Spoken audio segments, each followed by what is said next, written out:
welcome to the show. Today, my guest is a very talented singer-songwriter, Brandon Baumann. He was in a band called Diamond Lane that they had some success. They played the LA club scene, Rocklahoma, put out a few records. And while that band is kind of on hold, he's put out some solo stuff and he has more to come. And I like his music. You can check it out on Spotify for free to see if you agree. And I really like Brandon. He's a good dude. And I really loved his positive attitude. He thinks that's infectious. And I agree because I really enjoyed chatting with him and I learned a lot about him. So I think if you're a fan, I think you're going to love this episode. And if you're not a fan, well, then I hope I can make you one by the end of the episode. So check it out. Welcome, Brandon Baumann, to the Chuck Shute podcast. How the hell are you?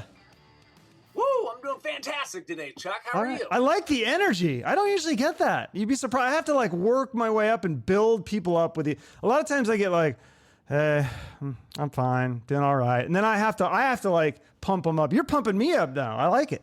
Hey, life is beautiful. You got to be pumped up. You got to have a good attitude because that stuff's contagious. Absolutely. More of it. I agree 100%. Amazing. So, I just found this out right before the interview started. I was doing a little research. You grew up in Seattle, my hometown. In Seattle. For a little bit. That's your hometown. Yeah. Love that. Yeah. That's amazing. Yeah. I lived there until 13. When I was 13, then we moved to Northern California. San Jose. Yeah. So those first 13 years, which part of Seattle did you live in? Right. We were in the suburb right outside, Sandwich, Kirkland, Bellevue, kind of on the east side.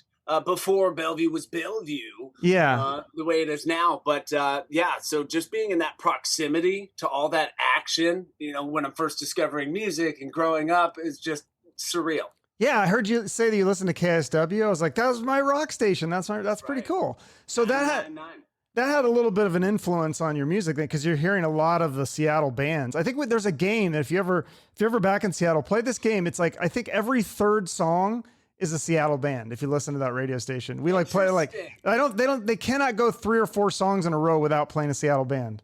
I mean, I don't know how they could. There's just so many phenomenal acts that, were born and bred right out of that space. Absolutely amazing. And, something that always resonated with me is during that time in the early 90s, it's not like it is today. So, younger folks have no idea. It's not like they pick up their phone. Oh, let me read the music news about what's going on. It's These bands were literally on the 5 o'clock news and literally on the cover of the Seattle Times. So you're kind of, I don't know, you get a special presentation of, that kind of magic. Yeah. I don't know if you might've been too young. But I remember The Stranger and some of those local, underground newspapers, or they were free, the kind of things, but they would have a lot of those, indie bands featured at the time. It was kind of cool. I love it. Something special about that. Yeah, it was neat. So you guys, anyways, you moved to San Jose and then you started this band. You're only 16. That's when you started. I didn't realize you were so young when you started Diamond Lane. No, that's still active, right? I mean, it's because you just released something in 2020. Your solo thing's just a separate project, right? Well, yeah, exactly. Okay. Look, Diamond Lane started it with my best friend, Jarrett Reese, when we were in high school.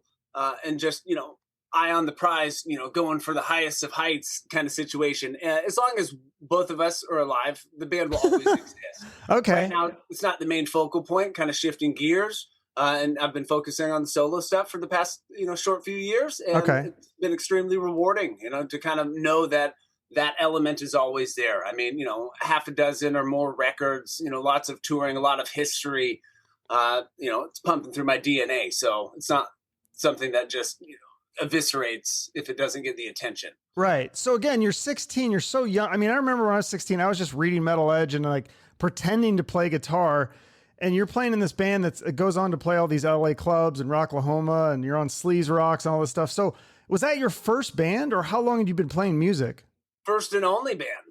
Wow. First and only band. And then it's just been solo stuff and collaborations otherwise. I think it was a combination of us knowing what we wanted to achieve at a young age, just kind of music obsessed hellions, who want to take over the world. You must have a good chemistry with Jared though, to be able to stick that long. And I mean, I'm assuming there had to have been some bumps along the way though. Oh, no question. I mean, look, like any friendship or relationship, there's going to be like this, from time to time, but I think it's the common ground, the common goals, and the common passion that, it glosses over all the BS, because there's going to be that with anything. It's, do you want it? Are you going to let a little speed bump, knock you off the course? Or are you going to persevere and try to take it to the limit? Mm-hmm. No, that's awesome. Yeah. I'm just now discovering, cause I think I didn't even know you were in that other band. I just knew your solo stuff. And then when I'm Googling your name and stuff, I'm like, oh, he's in this like other band and they've been around forever, been on, Sleaze Rocks and stuff. And I'm listening and, some great songs. The Enemy is a really good song. Cheating Death is kind of like a fast paced rocker, but it's got that melodic chorus and the screeching guitar solos that I love.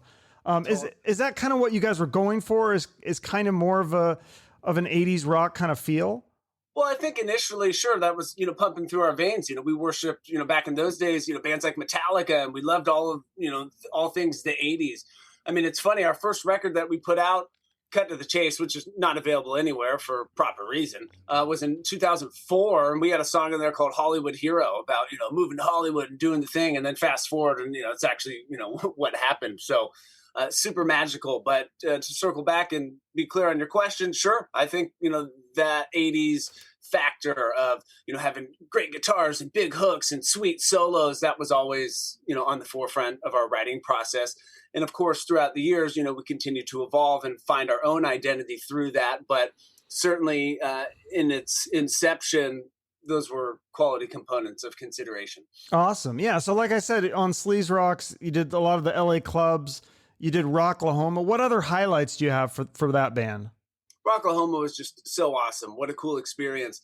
Highlights, staying with it and not deviating the course, for what now, 20 years, just on that pursuit. I think it's a testament to our passion and commitment, but also feeling the desire that drives within us. So having the opportunity to play all these different, fantastic clubs and tour and meet all these wonderful people, super exciting along the process. A great highlight for us was with the Terrorizer record. I think that's 2013 or 14. We were able to get a great licensing deal with Fox Sports, where they were the first to debut our album, and they played it for an entire month on all of their sports broadcasts. So UFC, Major League Baseball playoffs, NBA. It was just awesome to be able to kind of see that as, on the highlight reel, and the little name shows up in the bottom of the screen, and super validating, gas in the tank to keep going. We must be doing something, of quality substance. So did that bring you guys a lot of fans? Because you said the name was on the bottom, and also I don't know what year this was, but people can Shazam. I do that all the time, and then find it. Totally. Yeah, I think this was in the Shazam era, and certainly it, brought us a great new swath of people. Got turned on to what we were doing. Obviously there's always room for more. Yeah. Is that pretty lucrative to have those TV deals? Like that's the best, because you can't sell albums. I mean, even the biggest bands that I talk to, they're like, yeah, we make nothing off album sales anymore, even streaming or whatever. So it's true. So really that's one of the final frontiers for a band, to be able to monetize their creative vision, because like you said, nobody buys records, and the streaming is built this entitlement to the music consumers that they can pay $9 a month and have access to all of music for recorded history. And it's just, it's a bit wonky, especially when, you see businesses like Spotify. It's like, cool, we can pay $150 million for exclusive rights to this podcast, but we're not really going to dish anything out to the artists, but fractions of a cent per stream. It's upside down and backwards, man. It is weird. And it's like, and I have Spotify, and I'm like, I don't know what, like, I wouldn't be opposed to paying more if I knew that it was actually going to the artists. If the artists were getting paid a little bit more, it does seem like a backwards kind of system. I don't know what the solution is. And maybe some of it obviously is the TV movie, but those things seem like they're kind of hard to come by. Like they don't come around all the time. And if you get one, you're lucky, but again, it's not, you can't get those every day or every year. No, certainly not, let alone have the access. I mean, that kind of whole avenue, that's relationship based, because, the higher you go, there's fewer people sitting in the seats who are calling the shots and putting things together. And there's a lot more musicians, bands, and songs than there are of sync supervisors. Oh, I know. Well, it's interesting too. He just says, doing podcasts, and it's like there's these gatekeepers sometimes, and it doesn't always necessarily mean that, the best podcast gets the best guests. And so that's like really frustrating because you're like, wait a minute, like I have more experience than this guy. Why is this guy getting better guessing? But sometimes it's just like, for whatever reason, that person might have liked that other podcast better than yours or whatever. So it's frustrating at times, right? No question. And there's always going to be those little variables that don't compute. You know, you can work your ass off and make a great product, but without those little extra connections, connecting the web, I could have a hard drive full of 2021, you know, Stairway to Heavens and Enter Sandmans, but Yeah. without the network, nobody's going to hear it or care. Yeah, that's definitely a big piece of it. Or having somebody else that believes in you that has a little bit more power or whatever that can help you out. So with Diamond Lane, what is this? So you said that's kind of on hold. Is there future plans for another album or tour later, or is it just kind of more like a side project at the moment? Well, you know what? Using my best guess, I would say within the next couple of years, you're going to get new music. You're going to get, you know, new albums, that kind of thing. It's one of those things that's never going to die. In 2017, we finished our last tour.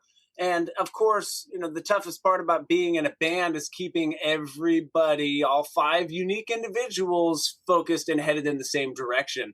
And as soon as it starts to fracture in any sense, then it's becomes, I don't know, dragging a lot of, you know, dead weight, so to speak. Meaning if everybody's not on the same page, it's going to be even more of an uphill battle, as if being in a band wasn't challenging enough. Mm-hmm. So after we finished that tour, there was definitely a few unhappy and kind of wanting to shift the gears members. And I had some good foresight. I could see the tension building after years and years of getting so close to the brass ring, and just, unfortunately, the reality of being is in a band is a ton of letdowns. Bad opportunities gone awry. This management deal was totally screwed. These showcases didn't work out. So it takes a lot of resolve. You got to have Teflon skin to keep going, keep focusing, keep driving forward. So as soon as I saw this tension started to build, I just said, you know what? Boom, cryogenics. I'm going to freeze this thing in time before letting the ship sink and spoil all the hard work, because that's a tale as old as time. Every band, they work their ass off for years and years and years to make their mark. And then after a series of speed bumps, oh, we're going to break up. We're done. It's over. It's not that simple. We're talking about decades of sweat equity here. I'm not just going to throw that in the trash can and light it on fire. So boom, freeze it in time. That will get revisited to when the mood and the attitude and the time is correct. Right. And I think, you doing the solo stuff could be good because that could bring you some new fans that would then hopefully come over with you when new Diamond Lane stuff comes out. Sure. It certainly can't hurt. And the solo stuff is super freeing because I never, ever, ever want it to be anything Diamond Lane Jr.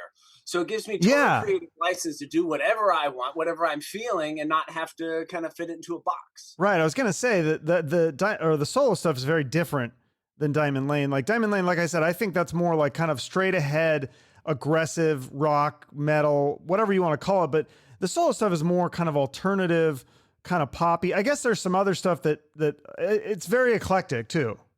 Totally. And that's what's special for me about writing songs and recording, capturing those moments of time.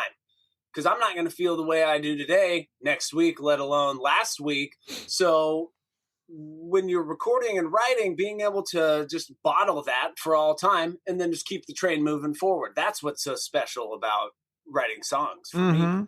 So with your solo stuff, like your solo Instagram, I noticed like you have Brandon and it's like period.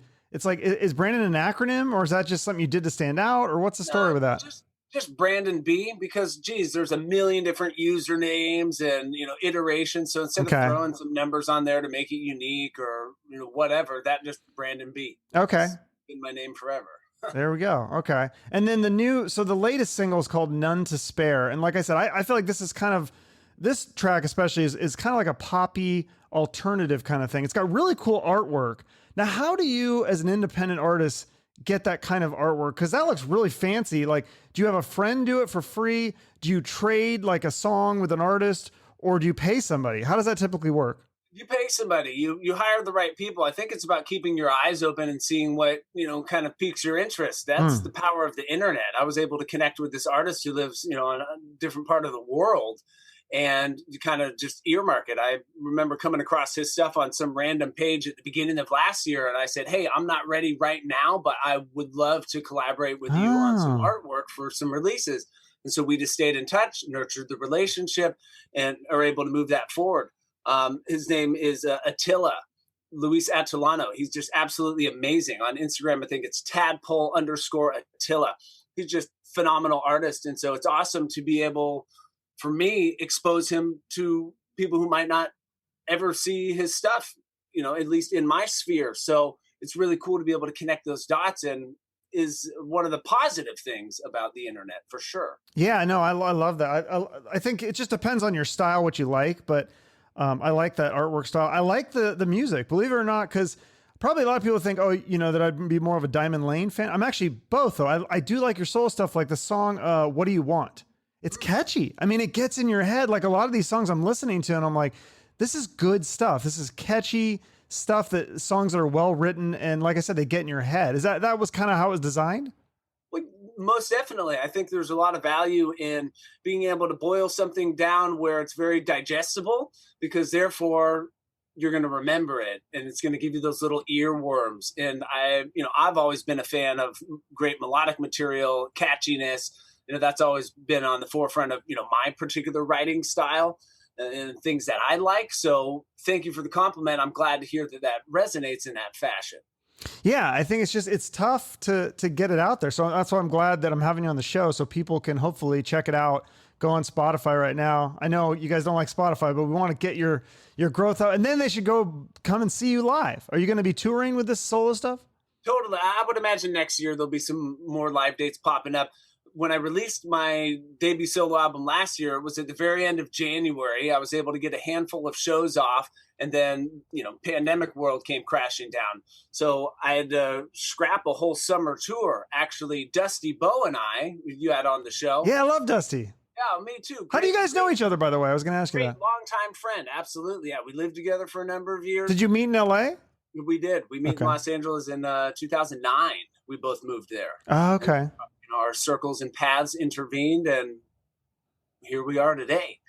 And so we had a whole summer tour planned last year. We were going to do all the southern states, just a two-man kind of a acoustic duo situation. We had like 25 dates, and we had to scrap it all. So I would imagine those will get revisited. Yeah, come to Phoenix. I'll come see you. Would love to. That'd be amazing. So yeah, you're a music fan, obviously, and you love Led Zeppelin, Ted Nugent, Van Halen, all the 70s stuff, the 80s GNR, the 90s Alice in Chains. Royal Blood, kind of a newer band. What other new bands are you a fan of, or some of the newer stuff, or maybe stuff people haven't heard of? Man, there's an artist I've really been digging, Paul Cauthen. He's from Tyler, Texas. Okay. He's doing some like fresh, I don't even want to say Johnny Cash, but he's got this like big billowing voice and a lot of soul to it. Some real cool songs. His album Room 41 has got some real swaggery tunes on there. So I highly recommend that. I definitely want to check that out then. I love hearing about new bands and checking out new music. That's amazing. Yeah, Paul Cauthen is great. I've been enjoying a record that came out last year from a band, Neon Coven. Yeah, I had Ace on the show. Oh, love Ace. What a gem. I've had the pleasure to jam with him a ton of times at Soundcheck Live in Hollywood. And just some real awesome players in that band. Jacob Button, he's someone I've looked up to, and I've tried to get him on. I haven't heard back from him, but yeah, I'd love to have him on the show. That's like kind of an all-star band, and it's kind of like a God. How would you even describe it? It's kind of like it was like some of the songs are like 80s synth pop meets like heavy metal. It's crazy. It's really a unique thing. I like it. It's a great, very strong writing. So I was a big fan of that record, since, they started putting out singles, and then, they dropped the whole thing. So hopefully there's more stuff from them coming. Let's see who else. Last Friday, the whole album just came out, Mammoth, WVH. Oh, yeah. Honestly, I really like it. I think he's doing some very fresh mainstream rock music. Mm-hmm. It obviously has nothing to do or sounds like Van Halen. He's doing his own thing. Oh, totally. Yeah, he's going to open for Guns N' Roses, so I'll see him live. So that should be interesting. Fantastic. Yeah. I hope he can find the right guys to back it up live, because he did all the record himself, every instrument. Oh, he did. Oh, I didn't know that. Okay, I'll have to listen to more of that. Yeah, that'll be fun. But Another band that we both love, the Foo Fighters. You got to tell me this David Grohl story, or I always call him David. I don't know why. Dave Grohl story. You met him. I had the great privilege of meeting him. I've actually met him one or two times throughout my life, but I believe the story you're referring to is at the Wiltern. Dusty and I were going to the Guns N' Roses concert, which first off in 2012 to see Guns N' Roses at a small theater like that, just a couple thousand people. Awesome. Ecstatic. Yeah. I saw him in Vegas at the Joint when it was, there was a small, cause it wasn't the full, the reunion band. It was just Axl, but I mean, he had Bumblefoot, DJ Ashba. I can't remember the other guitars. I mean, he had an all-star band, huh? Oh, Richard Fortus. I think so. Yeah. I mean, I saw those joint shows as well. I saw two different iterations. He brought Duff out for one of the shows, or at least a couple of songs. It's just, look, people are going to, talk all the shit that they want, but Axl has stood the test of time. That guy absolutely rules. And yeah, his voice does not sound today like it did in 1987. Well, no shit. But Axl at 80 or 70 or 80% or even 50 or 60% of what he was there is still heads and tails above any other singer, I think. No question about it. The guy's got the special sauce. Yeah. So anyway, so you're going to see Guns N' Roses. Boom, going to see Guns N' Roses. We walk into the Wiltern. We're saying, you know what? We're going to hit the head before we head on in. Go down, washing up the hands, and I see Dusty go, dude! And he yells at me, and he goes, that was Dave Grohl, who just walked out the door. So it's wet hands and all shaking. We bolt out the door, and Dave's like running because he doesn't want to get accosted. He's trying to go to his VIP area and just chill out. I'm surprised he doesn't get a VIP bathroom or like he's not backstage or something. That's really weird that he's just in the regular bathroom. The guy's just one of the people. And I was very pleased to kind of discover this myself because you read all these interviews and you hear these stories that this guy's just so cool and down to earth. And the fact that that's actually the case was awesome. So we're chasing him through the venue, literally up the Wiltern. There's this huge flight of stairs from where the bathrooms are.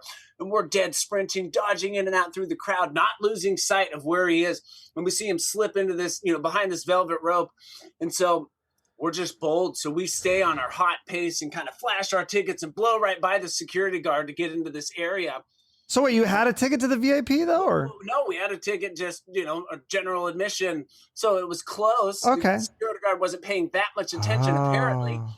And so we get into, the inner sanctum and, kind of catch our breath and compose ourselves. And we see him standing over by the bar saying, I don't know, what do we do? Do we, just kind of give him the nod and play it cool? And Dusty goes, fuck that. We're going to say what's up. So we beeline over to him and just, he can see it. He knows what it is. And we get to have a, quick conversation with him, back and forth. What a great rapport. And I remember looking at him and telling him this story. And this is part two that I didn't share online. When I was growing up in Seattle, my best buddy, his uncle was a drummer in a prominent Seattle band, Sunny Day Real Estate. Yeah, Sunny Day. I know them. Yeah. So William and Nate from that band went on to be in the first incarnation of the Foo Fighters. And so having the privilege and the access of my best buddy being, nephews to William, they used to rehearse at his grandparents' garage on the, compound property where all the family members live.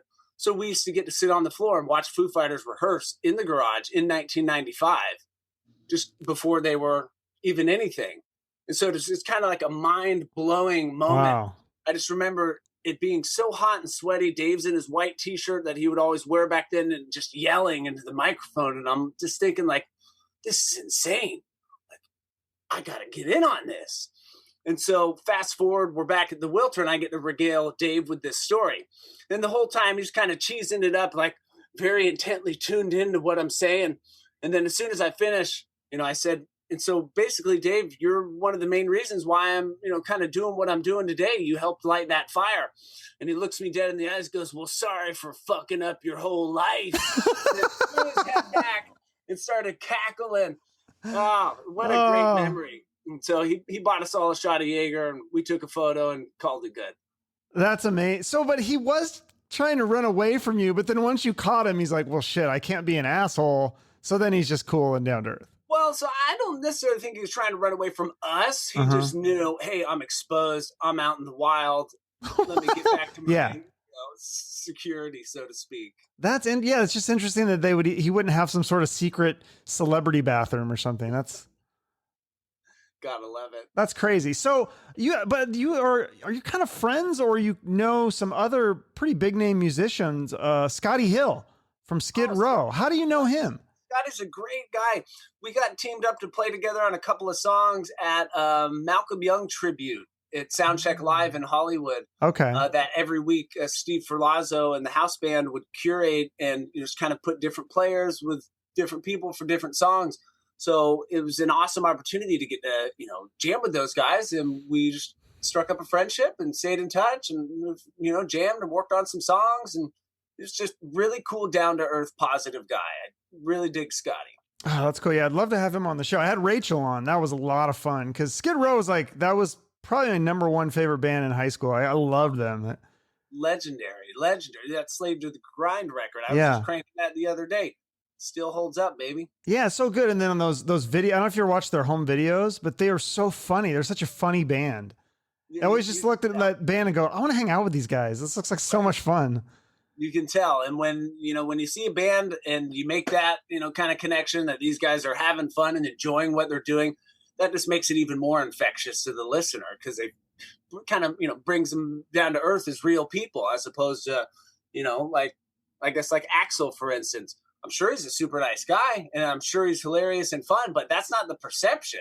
He's kind of like, untouchable. Don't really know anything about the guy, kind of situation. Yeah, that's like my number one to get on the show at someday. I don't know. Maybe it'll never happen, but God, that'd be amazing. I bet that'd be an amazing interview. Just keep throwing the fishing line out there. You never know when you're going to get a bite. Totally. I just hope one day that Axl writes a book, because there haven't really been many done. I got a bookshelf back there full of, some of my favorite autobiographies, but, nothing out of Axl's mouth. Not yet. No. Did you see the documentary they had on, was it Access TV or True TV or one of those like cable channels? They did kind of a story. It was like unauthorized, excuse me. But yeah, dude, it was crazy because they'd interviewed all these people that knew his whole childhood and his background. And it was really fascinating. Yeah. I mean, it's like, it explains a lot too, because I remember in the 80s and 90s, he'd have these like blowouts and stuff, but it's like, if you figure out his background, it kind of makes sense because he grew up in a very chaotic household. So fair enough. Totally. Well, yeah. I mean, all that stuff affects us in different ways, especially later on in our lives. So interesting. Yeah. I also think that he used that though, and channeled it into making some of the most amazing music ever. Well, I think that's what you got to do. Any kind of adversity you have in your life, I truly believe that with the right mindset and perspective and willingness, you can channel that and use it as fuel. Is that what you do? Is that how you find inspiration for creating music? Is it a lot of shit that happens to you, or is it sometimes good stuff? Or I think it's all of the above. I think you want to try to extract from all of the different emotions and things that you go through with the experiences. I mean, look, being an artist, especially an independent one, especially in this day and age, can be super frustrating, and it can, really challenge your perspective and your view of yourself and your output and what you're doing. So it's important to kind of stay firm in your roots and know what you're trying to do and know your self-worth and not get caught up in all that other shit. So it's important to channel those emotions and try to use them positively. No question. Yeah. Well, I mean, I heard you say that there's been a lot of shit that's happened, and I'm sure this is not unusual. This is all common. So like, you've been ripped off by promoters, by clubs not holding up their end of the bargain, shady managers taking money, deceptive contracts, internal band conflicts with band members quitting 2 days before tours, the brakes on the bus quit, also canceled dates, canceled to replacement members, botched deals, all this stuff. And you said your reaction was to everything is either fun or funny. So like, you just have to be able to laugh at all that shit, right? That's right. A mentor early on in the early mid 2000s, when we first started really getting going, Stefo Mitakidis, his great friend, great mentor. He used to manage this band 11 in the 90s, and they would tour Soundgarden and Guns N' Roses and such. And so he had a lot of valuable insight and perspective. And one of the most important takeaways that still resonates to this day, he said, look, boys, everything that you're going to go through, it's not always going to be great. So you got to know that it's either fun or funny. All the bullshit, you need to be able to laugh at it, and you really need to be able to enjoy the simple pleasures. It's about short, small-term, realistic, achievable goals. that's what you want to set for yourself, so you get that momentum and that reward. And we achieved this little thing. Next. Yes, you want your eye on the prize. You want to top of the charts and be a commercially viable, band, and do all those wonderful things that come with it. But it's those small victories along the way that keep the momentum going. Yeah, for sure. And then I think besides mentors, didn't you have a vocal coach, Mark Baxter? What does he bring to the table? Oh, yeah. Oh, absolutely love Mark. Been working with him, since probably 2011 or 12 now.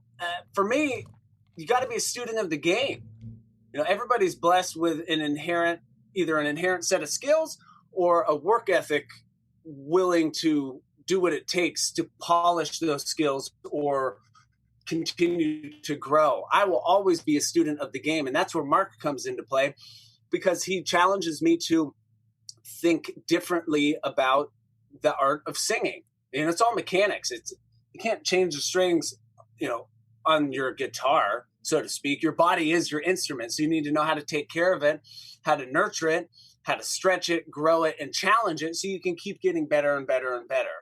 Okay. Yeah, that makes sense. So with a guy like that, do you have to pay him, or is he doing Of course. God. He's providing a service, a valuable service. You got a lot of expenses then with some of this stuff, then, huh? It adds up, right? No question about it. Every dollar I've ever made with this thing gets poured right back into the machine so it can keep growing and be nurtured in the ways that it needs to. You're like me then, yeah, because I'm like trying to grow my podcast and invest, and it's kind of like Zuckerberg though, because Zuckerberg, I don't think he made any money off Facebook the first, I don't know, like 7 or 10 years or something. So hopefully it doesn't take that long, but. Well, and moreoverly, I think it's another way of showing that you're serious about what you do and you believe in yourself. Mm-hmm. I mean, if the bet is on myself, I'm going to double down every single time. That's awesome. Because I know what I'm capable of and I know what I can and will achieve. It's only a matter of time. That's amazing. I like that attitude. So like we said, Scotti Hill's your buddy. I think you're friends, Sam Bam Colton from Faster Pussycat, Doc Coyle from Bad Wolves. Would you ever consider collaborating with any of these guys? Like either having them guest on your solo stuff, or you maybe starting a side project? Because it seems like that's a good way to bring attention to a new project, is with those bigger names. But also, I think you'd have a really good quality, and also that would just be really fun to jam with any of those guys. Oh, no question. It's a totally valid point you bring up, and you can't rule anything out at this stage of the game. I'm all for collaboration. I'm all for writing and working with like-minded, passionate individuals. Look, there's going to be no shortage of songs, and I know that the best ones for me have yet to be written. So it just keeps you chasing and keeps you hungry. Yeah, think about that though, collaborating with a few of these guys, because then you can throw those names out when you're promoting it and saying, here's my new single with Doc Coyle from Bad Wolves. Maybe that brings in some of his fans. And then they go, oh, I love Doc Coyle. I want to hear everything he does. And then they're like, oh, I really like this. You know what I mean? Like, it's almost like you got to kind of do those tricks nowadays to get, like, I know with my podcast, if I don't get some names on here, nobody wants to listen to just me talking, unfortunately. It's like, it's a lot harder anyways. I mean, Sure. now, eventually I'd like to get to that point, but. Understood. Well, and that's the challenge too, right? You need to do things for the right reasons. You need to do things that are going to get people's attention, but at the same time, you don't necessarily, or speaking from myself, I wouldn't want to seek out a collaboration just so I could throw and attach their name on it. Things would have to be done for the right reasons. Right. That's what I'm saying. Like, that would just be part of the bonus to that. But also, I think it'd be fun. Like, I'd love to hear what you and Scotti Hill could come up with, or you and Sam Man. I mean, I love all these guys. So I always think of like all these different collaborations, even for the bigger names collaborating with each other. It's just fun to like see these super groups and stuff, like Devil City Angels. You remember that band a few years ago? City Angel, I do. They had one or two records, right? It was kind of short lived. Yeah, it was kind of short lived, but it's like it's fun to. Sometimes it's like when you get too many people like that, it's hard to get everybody's schedules and all that stuff. But yeah, I'm seeing a lot of that with solo where people guest. It seems like kind of like the new trend that's happening. And I think it works because it gets people's attention, and then they check it out too. But hopefully we can get you some new fans from this podcast, because like I said, people need to check out the stuff you've got. It's great stuff. I'm looking at followers on Spotify. I'm like, this should be way more. What the hell's going on? And same with Dusty. I look at Dusty stuff and I'm like, dude, Dusty has such good songs. Why aren't more people like hearing this? Well, and that's the challenge. Look, we're forced today in 2021 to be master marketers. And it's not Yeah. necessarily how good your songs are, how well you're performing them. It's how well can you effectively reach people. And then that in of itself is a fine line, because are you turning people on to something great, or are you just shoving something down somebody's throat with advertising, beating them over the head until they finally succumb and click and listen like, oh, this is okay. So it's really challenging to find the right avenue to earn new fans. Mm-hmm. No, that's a good point. Yeah, because I noticed that too with advertising. I've done some paid advertising on Facebook, and I'm like, I don't think this really works. Like, you have to kind of find the niche of people. Like with Diamond Lane, like I would try to share that music or get on a tour with similar bands, and then I think people that like that kind of music will like Diamond Lane. You know what I mean? But if you just like tried to advertise it, I mean, I think it'd be tough to do that. But like, you know, if you did a tour with Dusty, I think that would be that would bring you a lot of new fans. I would think I'd come see you. Oh, no question. And well, the best part about it, whether there's, 10 people or 1,000 people at every show, we're going to be having a blast. That's Yeah. what I do know. Yeah. That was, so when you originally, you said it was going to be you and Dusty just solo, like acoustic stuff. Yeah, you got it. We do a couple of different sets and come together for a super set at the end, just kind of fill a couple hours of time and be able to visit a bunch of different spots.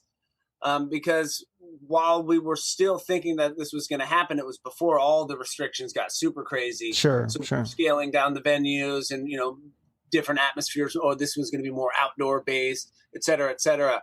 But, it all just kind of fell apart like everything else did last year. So. Okay, so hopefully we'll look for that to be rescheduled, and then 22. I would say there'll be a lot more opportunity for that, because a lot of the stuff that's happening now is just makeup dates from last year. So it's really hard to get a word in edgewise. Even if I saw some tours that I thought I'd be viable for, I'm way bottom on the list of contacting, because these decisions were made last year.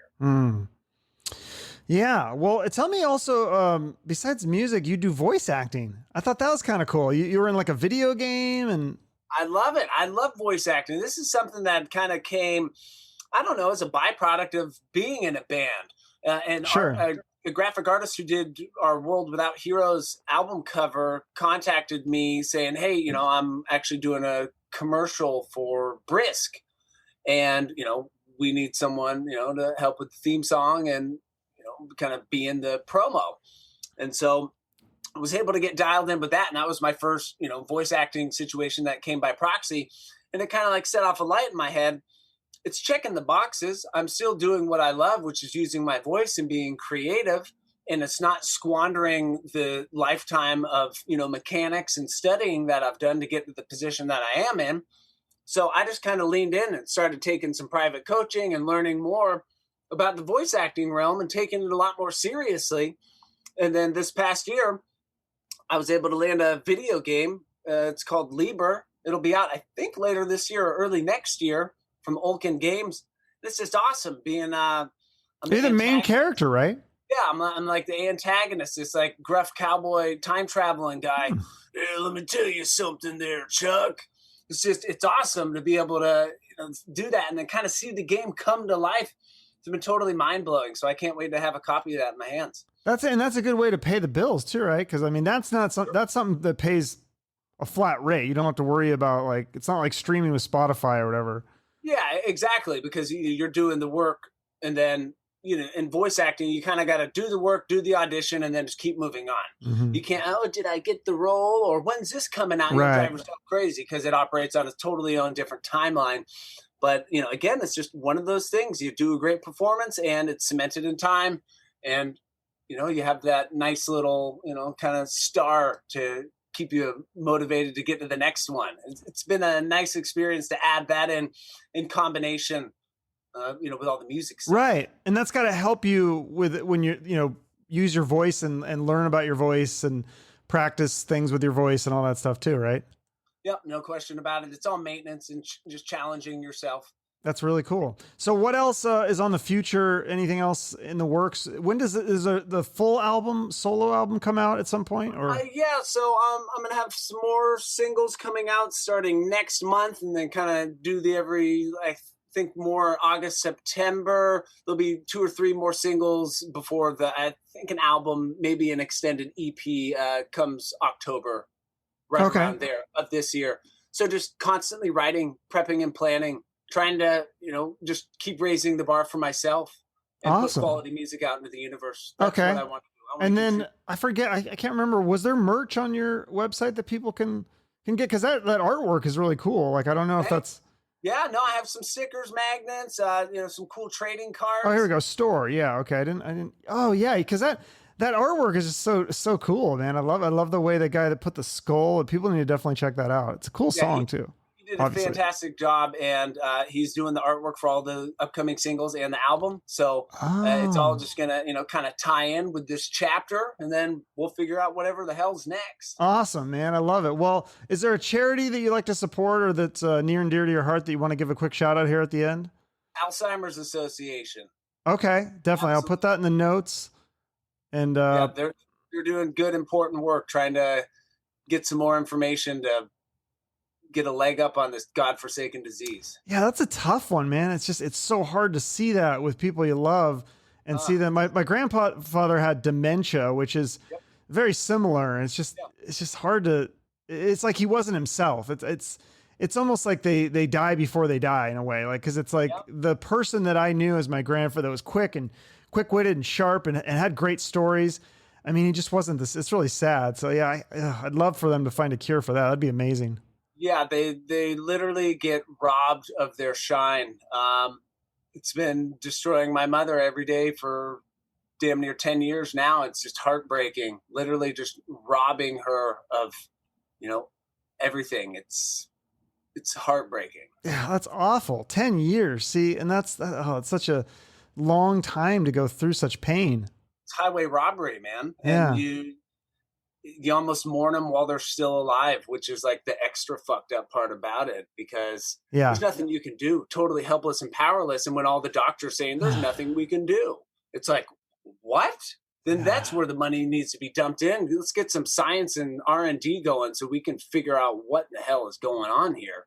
Because I know it's just not me who's being affected by this. It's millions of people. And only going to continue to get worse. Yeah, and if they can't find a cure, if they could at least find the cause, that would be nice. Because it's like, I don't think they know what causes it. And that's like really kind of weird, because it could be something that is a very simple fix that, we shouldn't drink out of aluminum cans. I know there was some sort of link to maybe aluminum, so I don't know if that was a thing or not, but. Interesting. Well, with any luck, they can get some answers going. Yeah. Well, I look forward to new music from you, and hopefully at some point a show, whether it's with Dusty or you opening or Diamond Lane or whatever. I'd love to see you live. I've never seen you live in person, so that'd be cool to see. Well, I can count on it. It's only a matter of time. Who knows which incarnation you're going to get, but it'll be nice to be able to rock you proper and cheers you in the flesh. Okay. Well, let me know if you ever come down to Phoenix, or I'll do give you guys a shout out if you're in LA, right? Still, or? Yeah, I've been spending some time in Northern California, just kind of bouncing around. Okay. Since everything was, shut down, there was no real shackles to be where I need to be. As long as I can record, I can be anywhere. Okay. Well, let's just stay in touch, and we follow each other on social media. So. Totally, Chuck. I appreciate you taking the time to have me on. I appreciate you coming on. It was a lot of fun. Thanks. Right on, brother. All right. Do well. Enjoy your day. You too. See you, Brandon. Brandon Baumann. Check out his solo stuff. Check out Diamond Lane. If you like his music, make sure to support him by either buying some merch on his website or coming to see him perform on a tour or show live. As always, I'll remind you to also support my guests by following them on your favorite social media platform, or follow their Spotify or YouTube or all of the above. And of course, you can follow me and all that stuff as well. And if you want to go above and beyond, you can write me a review on iTunes, because that helps me with the search results so that people can find the show and it can continue to grow. So thank you so much for listening. I appreciate you. Enjoy the rest of your day. And remember to shoot for the moon.